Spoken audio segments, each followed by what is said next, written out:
Собраниската комисија за образование и наука ги прифати амандманите на неколкумина пратеници од владеачките партии за подобрување на текстот на предлог законот со кој двете верски училишта треба да станат редовни во секуларниот образовен систем. Во првата верзија православното богословско училиште и исламското Исабек се наведени по име и со дејност која е опишана како средно образование од областа на православната, односно исламската религија и теологија. Сега имињата се бришат и ќе стои само верски училишта. Се допрецизира и кој може да предава поопшто образовните предмети, како и дека учениците запишани во овие училишта ќе полагаат државна матура. Пратениците од опозицијската СДСМ реагираа дека се навлегува во опасна зона на теренот на религиите, како и дека со законот се нарушува секуларноста на државата. Со самото тоа што државата нема да има увид во финансирањето на овие училишта, навистина треба да се запрашаме што токму ќе се финансира преку овие училишта.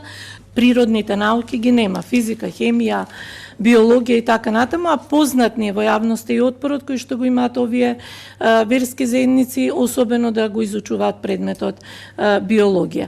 Прашањето е како ќе им дадеме можност со такви оскудни знаења да се запишуваат на факултетите, како што е, например, медицинскиот факултет. Председателката на комисијата рече дека со законот се става и оваа сфера во државни рамки, но им се дава и дополнителна можност на учениците. Во овие услови сега како што се, верувајте, не може државата да постапува по однос на инструментите кои што ги има на располагање.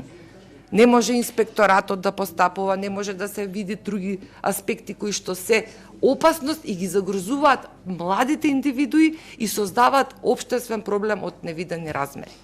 Пратеникот Сали Мурати од Европски фронт, кој и поранешен председател на Уставниот суд, предупреди дека и со подобрувањата на законот клучно е да им се даде автономија на верските училишта.